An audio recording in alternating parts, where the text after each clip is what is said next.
ako ngayon. No. Mm. Kamusta naman yung mga mga trabaho sa Saudi? Okay lang. Hindi naman masakit ulo sa mga amo mong kamil. Wala na, na yung ulo niya. Okay, bali ho, si Madam ho, 37 years old. Ikaw, sir, ilang taon? 34. 34. Oh, Mas medyo, matanda pa ako sa'yo. oo, Uh, tanong. ilan na po ang anak niya, madam? 2. Pwede natin dagdagan pa rin, son. Bawal na kasi delikado na sa edad ko. Ah, Mm. hindi pa yan. Bata ka pa. Hindi, matanda na, 37 na. Hindi. Yung matanda, yun nasa 80, 90. 37, bata Ikaw pa yan. pala, may anak ka na? Wala nga. Wala. Ano ka, single? Single. Siyempre, single. Wala nga anak. Single, siyempre. Anong trabaho mo dyan? Nag-extra sa, gumagawa ng cellphone. Repair shop. Repair shop. Matagal Saan ka ka na, sa Saudi? Maynila? Matagal. Ilang years? Mag 13 years na po. Tagal na pala. Hindi ka pa kauwi. Nakauwi ako nung 2025. Kasi graduation ng anak. Ngayong taon, uwi ka. 2028 pa siguro. Tagal-tagal din pala. Mm.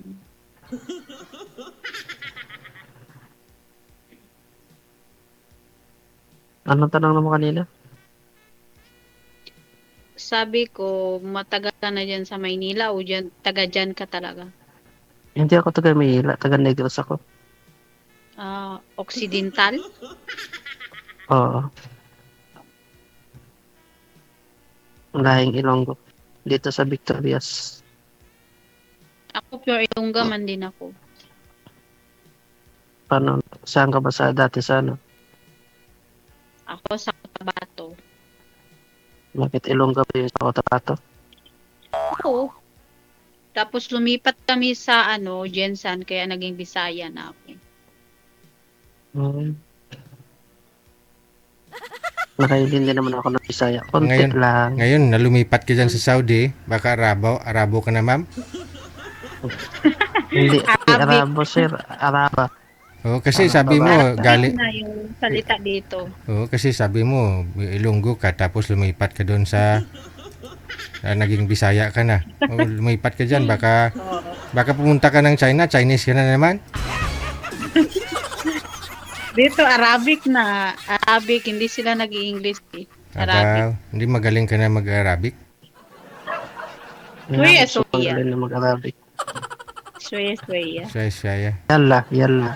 Mapikitir. Suya. Tanong po kay ma'am kasi sabi niya binata daw siya para makilala po ninyo. Bakit naging binata? Binata ka, sir. Single. Anong pangalan mo? Mike? Mike? Mike. Ikaw Mike. po ba, madam? Ano? Anong pangalan? Maylin. May pangalan ng kakilala ko dati. Akala ko ex mo. Malamang. Wala. Yung mga ex ko, yung pangalan niya, yung mga pangalan nila, puro J lahat yung una. Dami pala sila. Mga 3 lang. Marami na rin. Siyempre, more than one eh. Marami na. The first time ko magkajowa kung matuluyan. Palayaw mo, Linlin. Ganon. May. Akala ko kasi Maylin.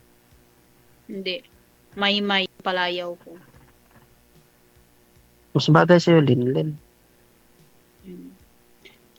rin, Lynn.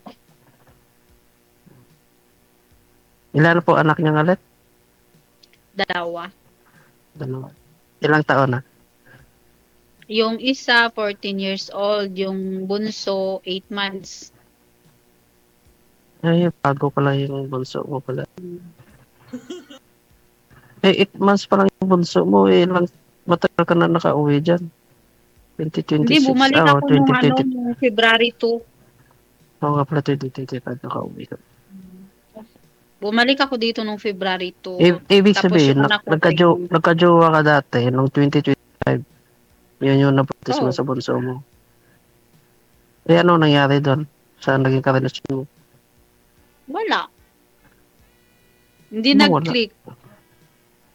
Paano hindi nag-click? Anong dahilan? Basta para sa akin, private na yun. Private life ko na yun. Hindi, para ano ba? Para malaman natin kung anong ayaw mo sa isang lalaki, gano'n ba? Mm.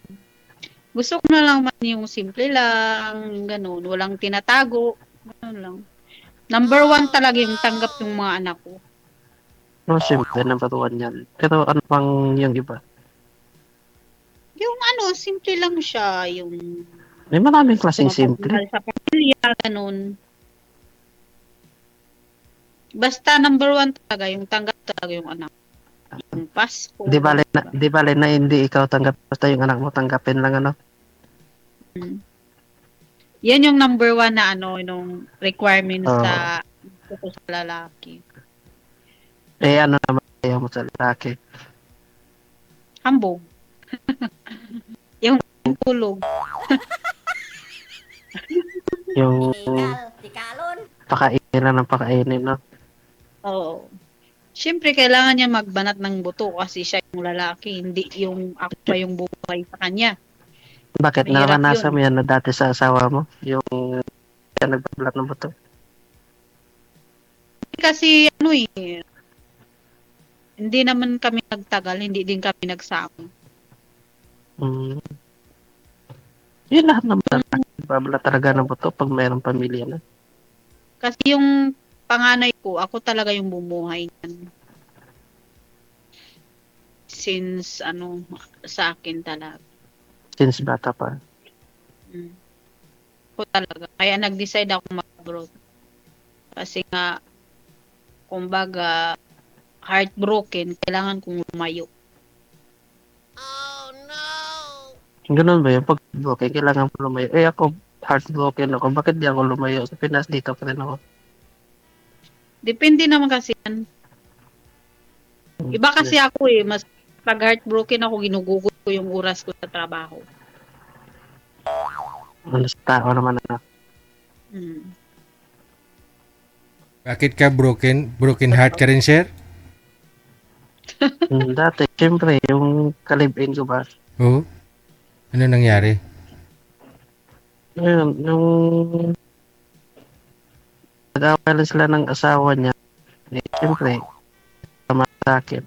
Hindi, ikaw naman Parang- nagparaya, di ba? Nakwento mo yan sa akin kagabi. Oo, ako, kaya nga, ako nagparaya. Oh, yun lang. Pinaraya ko kasi nga, ay, ang kaya ko din naman sa lahat, yung, alam mo, hiwalay na sila ng lalaki, yun nakikipag-chat pa. So, parang ang sarap-sarap ng kwentuhan nila habang ako nasa trabaho. Eh, nakikipag-kwentuhan pa rin sa ex niya. Eh, di, nung nalaman ko, binalik ko na lang. Ano po ba yung usapan nila na nakita mo at masabi mong sarap? Ano, yung parang, yung isa na sana, yung mga talaga anak niya. Yung anak lang yung kakamustahin. Oh, Eh, habang matagal parang gumaganda yung kwentuhan nila, yung nakakamustahan nila, yung binabalik nila yung nakaraan. oh. Eh, siyempre, pangit naman kasi na wala na kayo, eh, komunikasyon pa kayo. So pangit yun pag kunyari ex na talaga, walang komunikasyon. Oo, naka-insulto, mas track natin. Tuloy nagsasapi-sapi ka. Agay. Kaya ibinalik ko na lang sa tunay niya asawa. Bahala na siya. Ako pa mismo kapatid sa kanila. Oh,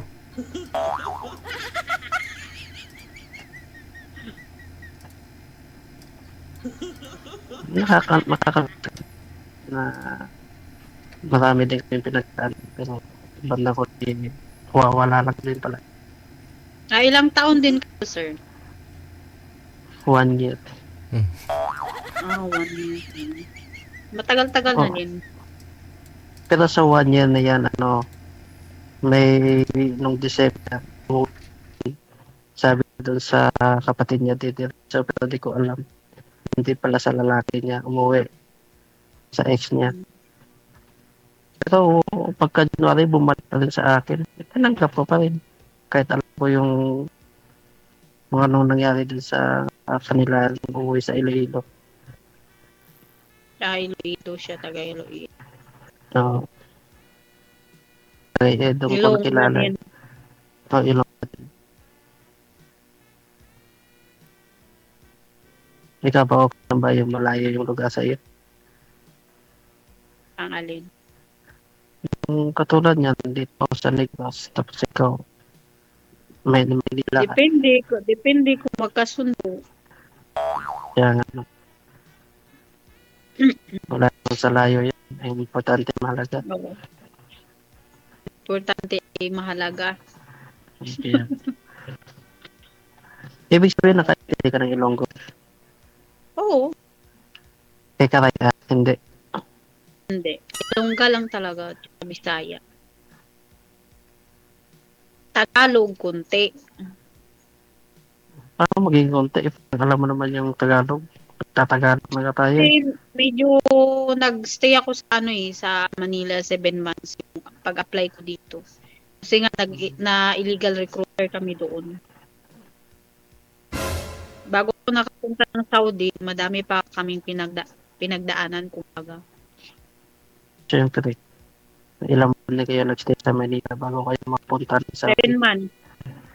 7 months. 7 months. Dahil nating buwan. Pero yung recruiter namin dati, nahuli na din sa 2024. Nahuli siya. Dami yung nadikot na pera eh. Yun na. Isa ka na doon. Oo. Yung sa Jensen, 10 kami. Kaya ingat-ingat tayo sa mga ganyang recruiter. May hirap na pumasok. Ngayon, wala ka na pong trabaho.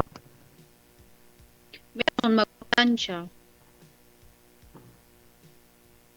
Tapos na ako nakaluto, nakalinis. Magpaplansya na lang tapos antayin ko na lang tumawag yung amo ko para ihatid yung pagkain. Nice to meet you, Madam Maylin. Maylin? Oo, Maylin. Maylin Campo? Ay, Hindi. Pero nag-on po kayo nun, ma'am? Nag-on po kayo ng nakausap niyo po dati dito? Naging kayo? Yung nasa Canada? Ay, hindi. Ah. Pero gusto niya lang magkita sana kayo pag umuwi ka dito. Umuwi kayo sa Pilipinas. Oo. Kasi hindi ako nakauwi.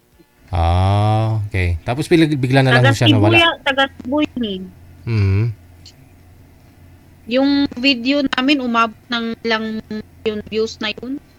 Mhm. Year 2024.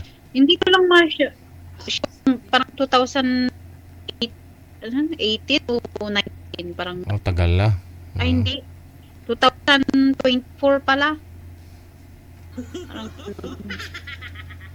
meron din ako dito na pangalawa ko dito yung nakausap ko din na tapos na mag-usap, wala na. Taga-sali din. yun, Alam nag-contact ni siya sa Sir akin. David. Chat-chat kami, ganun. Pero umuwi talaga yun ng Pinas. Ako lang yung hindi nakauwi ng Pinas.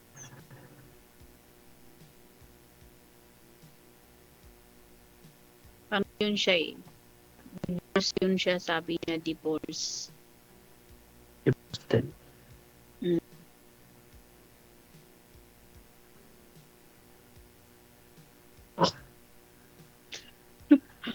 Divorce. Yan na siguro. Wala na akong tatanong. Wala na akong maikit Okay. Importante yung malaga makausap kita, gano'n. Oo. Depende na sa sitwasyon mamaya kung anong Mm. mangyayari. Depende na lang. Kung magkasundo o hindi. Kaya nga. Sana all. Yun, Sir DJ, yun na lang siguro, wala na. Wala na din. Siya magpaplansya pa rin eh. Kaya, Mm. Dito kami magpa-plancha ako.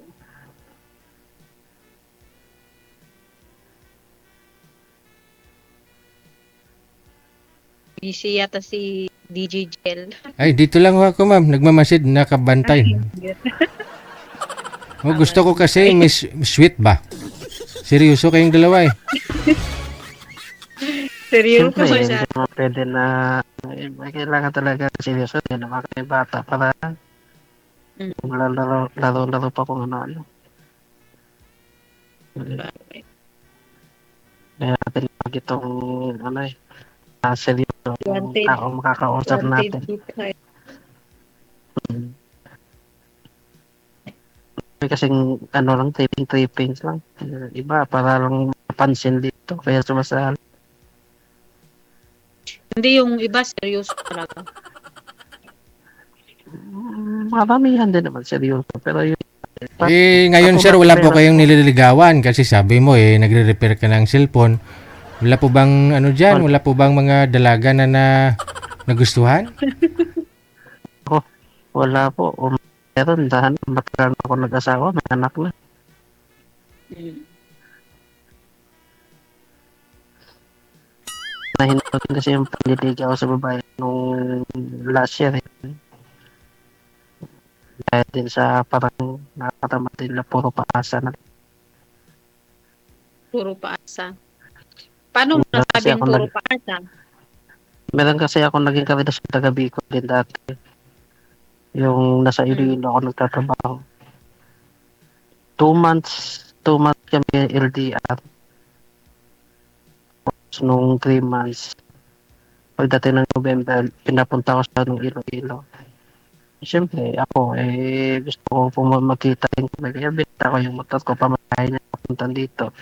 Ako kumuha ng ticket sa kanya, sa airport. Tapos hindi siya Ngayon, pumunta. nagpunta naman. Nagsama kami 1 month. Isang buwan kami nagsama. Pagdating ng December, siyempre, yung birthday daw ng anak niya. Yun. Pinauwi ko na naman. Siyempre, parang nakukonsensya din ako na din ng anak niya, never pa niya nakasama. Kasi galing siyang Lebanon, hindi pa niya nakasama yung anak niya sa birthday. Abroad Kaya din. pinauwi ko. Oo. Pinauwi ko. Nung pinauwi ko na ng December 8, yun. Hindi ko na malaya na wala na pang tumatagal. Binlock niya na pala ako sa lahat ng account. Yun lang, mas matimbang yung pamilya niya kaysa Wala na sa'yo. rin kaming communication. Malala yun. Bininta mo yung motor. Kaya siyempre ito, ganyan talaga pag mahal mo, ibebenta mo, sasakripisyo mo lahat para matakita mo yung tao mahal mo. Sana all. Dapat magtira ka din sa sarili mo. Kasi yung bagay, kahit mawala yan, kapag gusto, makukuha din naman yan. Basta may trabaho lang. Sabi ko nga sa kanya, no, kahit mawala rin yung lahat, palang ikaw. Kasi yung pagmamahal sa'yo, hirap yan. Hirap Sana natin. all. Sana all. Ngayon, wala na. Kahit wala na akong motor, nakabili din naman ako ng bago. Ganyan talaga yung Hindi naman yung kawalan. Para nagrenta na ako ng babae ng 1 month. ganyan talaga yung buhay. Kaya wala tayong magagawa.